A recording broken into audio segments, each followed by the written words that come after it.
Hello दोस्तों, नमस्कार। मैं मनोज सिंह पवार एक बार फिर से जो है आपका MS पवार ब्लॉग में बहुत बहुत स्वागत है। जैसा कि आप लोगों ने देख ही लिया होगा कि हम कहाँ पे गए थे, कौन सी टूर यात्रा की थी हम लोगों ने। एक शानदार ज़बरदस्त ब्यूटीफुल डेस्टिनेशन पे जो है हम गए थे मीलम ग्लेशियर। अगर आप लोगों ने वो वीडियो नहीं देखी है तो आप जो है प्लेलिस्ट में जाएं, मीलम ग्लेशियर ट्रैक करके जो है मैंने प्लेलिस्ट बना रखी है, उसकी जो है सीक्वेंस जो है वीडियोस हैं, तो आप लोग वहाँ वीडियो देखिए और जो है वीडियो में जाके आप खूबसूरत दृश्य वगैरह ये चीज़ें देख सकते हैं और काफ़ी चीज़ें आप लोगों को वहाँ से इन्फॉर्मेशन मिलेगी, क्योंकि यहाँ वीडियो लंबा आ जाएगा, इसलिए उतनी सारी जो डिटेल्स जो वीडियो में वो चीज़ें। तो दोस्तों अब बात करते हैं कि आप जो है मीलम ग्लेशियर कैसे पहुंच सकते हैं। जैसे कि आपको बताया कि देश की राजधानी दिल्ली है। दिल्ली से जो कि लगभग मुनस्यारी की दूरी है, 650 किलोमीटर के डिस्टेंस पे मुनस्यारी पड़ता है। तो आप जो है दिल्ली से जो वाई फ्लाइट के द्वारा जो है पंतनगर आ सकते हैं। पंतनगर से नज़दीकी जो है नैनीताल डिस्ट्रिक्ट हल्द्वानी में जो है काठगोदाम रेलवे स्टेशन है, वहाँ आके आप जो है रेलवे स्टेशन से टैक्सी बुक करके या गाड़ी या बस से जो है मुनस्यारी पहुंच सकते हैं। वहाँ से जो कि आपको काठगोदाम से लगभग मुनस्यारी जो है 340 किलोमीटर के डिस्टेंस में है मुनस्यारी। तो आप जो है एक दिन लग जाएगा हल्द्वानी से जो है मुनस्यारी पहुँचने में। आप जो है उसके बाद वहाँ मुनस्यारी पहुँचे तो उसके बाद आपको क्या क्या प्रक्रिया है, उसके बाद क्या करना है, इस बारे में हम आप बताते हैं हम लोगों को। आप जो है मुनस्यारी पहुँचे, मुनस्यारी पहुँचने के बाद जो है आप वहाँ पर पहुँचिए। बेसिकली ये ध्यान देना कि इससे पहले आप ऐसे टाइम पर ना पहुँचें कि जब वहाँ पर छुट्टियाँ हो या फेस्टिवल वगैरह ये चीज़ें हो, तो उस टाइम पर ऑफिस बंद रहते तो जो परमिशन वगैरह इस चीज़ का इशू हो जाएगा, आपको परमिशन नहीं मिलेगी। आप मुनस्यारी पहुँचे और मुनस्यारी में जो है कि वहाँ पर बहुत से होटल हैं, आपको जो है होटल मिल जाएंगे 500 से लेकर 1000 तक के जो रेंट में आप जो है आराम से रह सकते हैं। खाने पीने की वहाँ कोई दिक्कत नहीं है, बढ़िया सा जो खाना चाहिए आपको मिल जाएगा। और उसके बाद आते हैं आप जो है कि वहाँ पे मीलम ग्लेशियर ट्रैक कर रहे हैं, तो बाहर से आ रहे हैं, तो आप लोगों को जितने भी बाहर से हो या चाहे लोकल से हो तो पास बनाना अनिवार्य है। इनर लाइन पास जो कि वहाँ ग्लेशियर पहुँचने के लिए पास बनाना ज़रूरी है। तो विदाउट पास के आप जो है वहाँ पे यात्रा नहीं कर सकते हैं। तो ये गलती ना करें, आप जो है मुनस्यारी पहुँच गए तो सीधा आप जो है मीलम ग्लेशियर के लिए यात्रा पर लग गए, यात्रा पर जाने लग गए।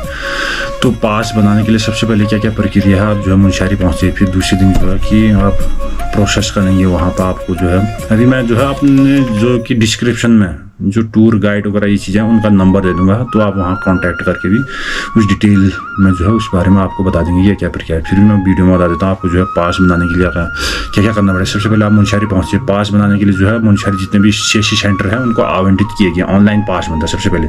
उसके लिए जो है आपको जो है आधार कार्ड चाहिए होता है। आधार कार्ड के बाद आपका जो है मेडिकल सर्टिफिकेट आप जो है मुनस्यारी प्राथमिक चिकित्सालय वहाँ जाके जो है अपना मेडिकल सर्टिफिकेट, मतलब उसमें फिटनेस वगैरह ये चीज़ें जाँच की जाती है, वो बनाना पड़ता है। और उसके बाद जो है आपका जो है पुलिस वेरिफिकेशन होता है। पुलिस वेरिफिकेशन मतलब कि ये बंदा आपका जो वेरीफाई किया जाएगा कि हाँ एक्चुअल में ये है, यही बंदा आपका रिकॉर्ड रखा जाएगा। उसके बाद जो है आपको वो पास बन जाएगा ऑनलाइन, वो पास होकर उसके बाद SDM के द्वारा उसमें साइन और मोहर बन के जो है पास आएगा आपके पास, वो पास बनेगा। उसके बाद जो है आपने यात्रा करनी है, तो आपका बन चुका है पास। उसके बाद जो है आप मीलम जो मुनस्यारी से जो है लीलम तक की दूरी जो है 20 किलोमीटर है, वहाँ तक तो गाड़ी जाती है। आप वहाँ से मुनस्यारी से निकलेंगे, नीचे जो है मतकोट वाली लाइन पे जो कि टनकपुर जो हाईवे जाती है, वहाँ से अलग से वहाँ पर धापा गाँव फिर जिमी घाट से होती है आप जो है लीलम पहुँचेंगे। लीलम से उसके बाद जो है पैदल ट्रैकिंग है भाई, पैदल ट्रैकिंग लगभग मीलम के लिए मान के चलो 59 किलोमीटर या 60 किलोमीटर जो है आपको उसके बाद पैदल चढ़ना है। आप लीलम पहुँचे, उसके बाद आप वहाँ से यात्रा की शुरुआत करेंगे। तो दोस्तों जो कि आपकी जो है यात्रा की शुरुआत हो चुकी है। यात्रा के दौरान जो है आपको अगर अपना सामान ले जाने के लिए घोड़े खच्चर ये चीज़ें करने हैं तो आपको वो भी मिल जाएगा, उसका जो है अलग सा चार्ज लगेगा। और जो है अगर आप घूमने के लिए अगर आप वहाँ परिचित नहीं तो आप अपने साथ जो है गाइड भी ले जा सकते हो, वो भी जो है आपको ईजी अवेलेबल जो है मुनस्यारी से हो जाएगा, घोड़ा और गाइड आपका सामान, तो उसका जो है अलग सा आपको एक्स्ट्रा चार्ज लगेगा। तो अगर आपकी फिटनेस ठीक ठाक है, अगर आप अपना सामान खुद ही ले जा सकते हैं तो आप ले जा सकते हैं, और ना आप जो है गाइड और जो घोड़ा खच्चर उस सामान के लिए कर सकते हैं। और जब आप जाते हैं तो रास्ते में अगर आप अपना टेंट वगैरह ये चीज़ें लेके आए तो आप जो है टेंट में भी रह सकते हैं। टेंट लेके आए तो आप टेंट कैंपिंग वगैरह ये चीज़ें भी कर सकते हैं। तो आपको जो है उधर पे रहने का वैसे भी होटल में आप रहेंगे तो वहाँ पर चार्ज नहीं आता है, तो आप एडवेंचरस करना चाहते हो तो टेंट में भी रह सकते हैं। तो दोस्तों आप लोगों की यात्रा की शुरुआत हो चुकी है। सबसे पहले आपको बता कि नीलमशीश के बाद जो 6 किलोमीटर आपको जो है एक तीव्र एवं खड़ी चढ़ाई मेंसिंग टॉप की, जो कि आपके फिटनेस को बताने के लिए काफ़ी है। अगर आप थोड़ा ठीक ठाक अगर फिटनेस चाहिए तो आप जो है ईजिली आप जो है उसको चढ़ाई कर सकते हैं। और पहले दिन उसके बाद अगर टाइमिंग लगता है तो आप जो है मेंसिंग टॉप से आगे बबलधार में रुक सकते हैं, एक दिन का वहाँ पे स्टे कर सकते हैं। अगर आप ज़्यादा चल सकते हैं तो आगे जा सकते हैं बोगडियार तक, जैसे कि हम गए थे एक दिन मुनस्यारी से बोगडियार तक।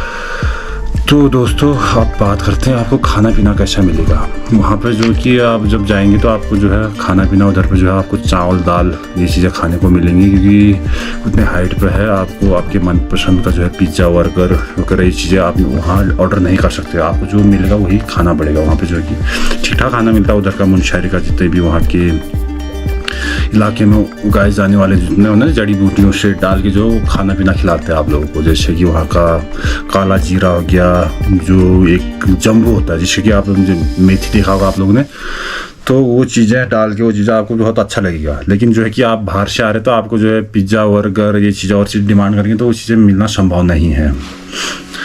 तो और रहने के लिए आपको बता दिया कि वहाँ पे जो है होटल में रहने का कोई चार्ज नहीं लिया जाता है, और सारा जो है फ्री में आपको मिलम तक। सिर्फ आपको खाने का चार्ज, जब हम गए थे तो बबलधार में 80 रुपया और मिलम में जाते तो आपको खाने का एक टाइम का चार्ज 150 रुपया और चाय का 10 रुपया लिया जाता है। और अगर नाश्ता करते तो 100 रुपया जो है आपको दिन का लिया जाता है ऊपर पे। और अपने हिसाब से आपके अगर एक्स्ट्रा खर्च वगैरह ये चीज़ें करना चाहते तो आपका खर्च आएगा। जो इसे मान लिया जाए कि हम गए थे तो हम अपना सामान खुद ही कैरी कर रहे थे, तो हमारा खर्चा आया था मुनस्यारी से मिलम तक वापसी तक का हमारा जो है 1500 रुपये में जो कि हमारा टूर हो गया था। एक खूबसूरत डेस्टिनेशन में लो बजट में जो कि आपका जो है टूर हो सकता है।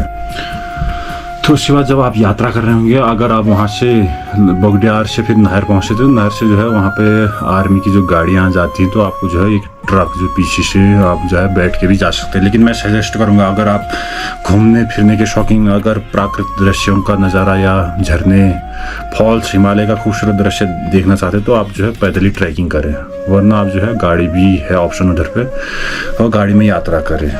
फिलहाल तो वहाँ रोड का काम चल रहा है, तो लगभग 5-6 साल के बाद जो है वहाँ पर रोड कंप्लीट हो जाएगी। फिर जो है मिलम जो है मिनी लद्दाख के नाम से जाना जाएगा। जितने भी राइडर होंगे खचाखच वहाँ ग्लेशियर तक जो है लोगों की बाइकें पहुँची होंगी। तो आने वाले टाइम में जितने भी राइडर हैं, जितने भी आप लोग बड़े बड़े यूट्यूबर हो जो कि सोलो राइडर करते हैं, जितने भी राइडर्स लोग हैं बाइकर्स हैं, तो आप लोगों के लिए एक बड़ा सेंटर बनने वाला है मिलम ग्लेशियर 5-6 साल के बाद, क्योंकि वहाँ पे पूरी कनेक्टिविटी आ जाएगी रोड के बाद। फिर आप जो है ज़बरदस्त दृश्यों का नज़ारा लेंगे। तो दोस्तों आप लोग सोच रहे होंगे कि अभी फ़िलहाल वर्तमान समय में कि आप ये कि कोई हनीमून या कपल वगैरह ये चीज़ें अगर वहाँ पे लेके जाए इंजॉय कर सकते हैं, ऐसा सोच रहे हैं तो ये मुझे लगता है कि अगर आप अपना पर्सनल टेंट वगैरह लेके आएंगे अगर रह सकते हैं उसमें तो। नहीं तो वहाँ पे क्या है कि आपको जो है रूम जो है शेयरिंग करके रहना पड़ता है। एक ही जिस स्थान पर आप लेटते हैं उधर ही पर अगल बगल जो है बहुत से लोगों को जो है रहना पड़ता है, और सेपरेट रूम की व्यवस्था वहाँ पे होती नहीं है। तो दोस्तों आपको शेयरिंग में रहना पड़ता है। और वहाँ पे जो कि बहुत सी जगह आप जो है ओपन डेफिकेशन फ्री, मतलब ओपन में भी जो है आपको शौच में जाना पड़ेगा, क्योंकि टॉयलेट की व्यवस्थाएं भी नहीं है। जैसे कि बोतल लेके जो है गधेरे में जाना पड़ेगा आपको फ्रेश होने के लिए। जैसे कि बिलजू में जाएंगे तो वहाँ तो है, और मिलम में भी जो है। तो दोस्तों जब आप यात्रा कर रहे होंगे तो उसी टाइम पर जो है कि आपका आधार कार्ड जो है बोगडियार में जो ITV की पोस्ट है वहाँ पे चेकिंग होगी, जो कि आपका जो पास बना होगा तो वही पास अगर आपने पास बना के गए हैं तो आपको आगे जाने देंगे, नहीं तो अदरवाइज वहाँ बोगडियार से आपको वापस भेज देंगे। क्योंकि एक बार ऐसा केस हुआ, एक बंगाल से टूरिस्ट आया था, वहाँ पे जो है आधार कार्ड दिखा के जाने की कोशिश कर रहा था, लेकिन उधर पे क्या कि चेक करने के बाद जो है ITV ने उसको वहीं वापस भेज दिया। उस चक्कर में एक घोड़े वाला था, रात के 3 बजे उसको लेने के लिए गया तो वहाँ पे वो अचानक सा रास्ते में आया, घोड़े वाला नीचे गोरी नदी में बह गया। वहाँ पर रास्ता थोड़ा सा ये है कि संभल के जाना, आप लोग अगर बाहर से आ रहे होंगे तो दुर्गम रास्ता है, नदी के किनारे किनारे वहाँ चट्टान में गिरने का भी खतरा रहता है। और उसके बाद जब आप मिलम पहुँच जाएंगे, मिलम से जब आप मिलम ग्लेशियर के लिए ट्रैक करेंगे, वहाँ भी आप जो है एक बार एंट्री करेंगे मिलम चौक में, मिलम में, तो उसके बाद आप जाएंगे वहाँ पे। उसके बाद जो कि आपको जो है इंट्रैक्शन आपको जो है बताएंगे उस बारे में कैसे जाना है क्या करना है। सबसे पहले आप कहाँ से जाएंगे, जैसे मिलम से हम लोग तो क्या है कि एक दिन बोगडियार पहुँच गए थे, बोगडियार से फिर 30 किलोमीटर वो है मिलम ग्लेशियर है दोस्तों, लगा लो मिलम गाँव है, तो लगा लो बोगडियार से हम 30 किलोमीटर जो कि पैदल गए हम वहाँ पे सीधा मिलम में 30 किलोमीटर एक दिन में तय किया, क्योंकि हमने वीडियोग्राफी भी की वहाँ पे, जगह ब्लॉग भी बना रहे थे। आपने अगर वीडियो नहीं देखे देख लो वीडियो, ब्लॉग भी बनाया। ब्लॉगिंग करते हुए हम लोग तो क्या कि थोड़ा सा ये है कि फिटनेस ठीक ठाक थी, मतलब इतना चल पाए इतना वेटेड के साथ, ये है। तो आप लोगों को जो सलाह दे रहा हूँ मस्ट कि आप जो है फिटनेस बनाएं। तो क्योंकि मैं सलाह दूंगा कि गाड़ी भी जाती है, अगर आप गाड़ी में जाना चाहते हो तो आपको जो है नहर से वहाँ पे रोड जा चुकी है, ऊपर से मशीनों से जो रोड जा चुकी है, तो गाड़ी के माध्यम से जाते हुए आप भी जो है 2 दिन में मिलम पहुँच जाओगे। लेकिन क्या अगर घूमने के शौकीन है, ट्रैकिंग करना, तो पैदल जाइए। पैदल जो है खूबसूरत दृश्य, झरने, पहाड़, मैदान, क्या ज़बरदस्त जगह है यार। अगर नहीं देखा तो वीडियो देखिए आप लोग। तो दोस्तों ये है। उसके बाद आप जाएंगे वहाँ पर ITV जो चेकिंग करती है, बगडियार में पोस्ट है। फिर उसके बाद आप जाइए मिलम गाँव पहुँच गए। तो दोस्तों ये है मेन चीज़, आप पहुँच गए मिलम। अगर नहीं पहुँचे तो पढ़ाओ के अपने हिसाब से, मैं तो अपने हिसाब से बता रहा हूँ दोस्तों। मैंने एक दिन जो है हम मुनशहर से सीधा बगडियार पहुँचे थे, बगडियार से सीधा मिलम पहुँचे थे भाई। बीच में कोई होटल खुले नहीं थे नहर के अलावा, तो इसलिए तो आप अपने हिसाब से आपको पड़ाव मिलेंगे रास्ते में। जो है आप सीजन में जा रहे हैं, आप लोग वहाँ की सीजन में जा रहे हैं, तो आप लोग वहाँ के लोगों के वहाँ रहेंगे, होम स्टे है, तो आपके वहाँ की संस्कृति कल्चर वगैरह जो जोहार वैली उत्तराखंड की जो जानने को मिलेगी। और इतना खूबसूरत जगह की उस टाइम पर जो कि इंडिया और चाइना व्यापार होता था 1962 से पहले, जब चाइना वार होने से पूर्व जो है इंडिया और चाइना के बीच जो है व्यापार चलता था। उसी से जो लोग की वहाँ के जो लोग हैं समृद्धि हुई। उसके बाद 62 के बाद व्यापार जो बंद हुआ, उसके बाद जो है सारे गांव खंडहर वीरान पड़ चुके हैं। फिर से जो है अभी बसाव हो रहा है वहाँ पे। अगर आप लोग नहीं चल सकते हैं तो 5-6 साल का इंतज़ार कीजिए, और उसके बाद जो है आप लोग वहाँ पे बिल्कुल राइडिंग के लिए, जितने भी लद्दाख राइडर्स हो ना, आप लोग जैसे बाइक से जाते होंगे, आप लोग जितने भी बाइक राइडिंग करते हैं, तो आप लोगों के लिए खुलेंगे। उसके बाद मुझे देख रहा हूँ कि वहाँ पर सारी बाइक नज़र आ रही है मेरे को 5-6 साल के बाद, क्योंकि जितने राइडर्स हैं एक हिसाब से जो लद्दाख देख रहा था उसे मिलम ग्लेशियर, एक दूसरे से एक तुलना तो नहीं की जा सकती, लेकिन ज़बरदस्त जगह है भाई वो चीज़। अगर आप लद्दाख से बहुत कम खर्चा। तो दोस्तों आप लोगों को लगभग जो है संपूर्ण जानकारी दे दी है। हाँ एक चीज़ और बचा, तो आप पहुँच गए मिलम गांव। तो मिलम गांव पहुँचने के बाद जो है वहाँ पर ITV की चौकी है। दोस्तों जब आप ग्लेशियर को जाएंगे, मिलम ग्लेशियर फतेह करेंगे, तो उधर पर आप जो है एंट्री करना ज़रूरी है। वहाँ पर आप लोग जाएंगे, वहाँ पर ITV की पोस्ट है, वहाँ पर जाएंगे और एंट्री करें। आप उसको बताएंगे हाँ भाई मैं ग्लेशियर जा रहा हूँ, कि आप एंट्री करेंगे, तो आप लोगों को गाइड करेंगे कहाँ जाना है। फिर आने के बाद उनको बताना है। अगर बाइक खुदा ना खास्ता वहाँ आप लोगों को कुछ हो गया तो उधर पर कौन रिस्पॉन्सिबिलिटी वगैरह या रेस्क्यू करने, इस चीज़ से आपका जो है हेल्प हो जाएगी वहाँ ITV। लेकिन जब हम ग्लेशियर पर गए तो ग्लेशियर के काफ़ी अंदर गए, तो आप लोगों को वहाँ ग्लेशियर के काफ़ी अंदर जाना बहुत ही टफ है। तो दोस्तों जितनी भी लगभग सारी इंफॉर्मेशन जो थी वो आपको दे दी गई है, आप लोगों को मालूम हो चुकी होगी। फिर भी अगर आप लोगों को लगता है कि कोई चीज़ अगर कुछ पूछना हो, कुछ छूट गया हो, तो आप जो है कमेंट के माध्यम से पूछे, तो मैं उसका जवाब दूंगा आप लोगों को। क्योंकि कुछ भी अगर संबंधित कोई भी क्वेश्चन वगैरह ये चीज़ें पूछ रहे हो आप लोग तो कमेंट में पूछे। डिस्क्रिप्शन में जो कि एक मुनशहर टूर एंड गाइड है, उनका जो है नंबर दे दूंगा, आप जो वहाँ भी संपर्क कर सकते हैं। तो इससे पूर्व में जो है मैं अमरनाथ भी गया था और अमरनाथ की वीडियो बनाई। अगर आप लोग देखना चाहते हो प्ले लिस्ट में जाके देख सकते हैं।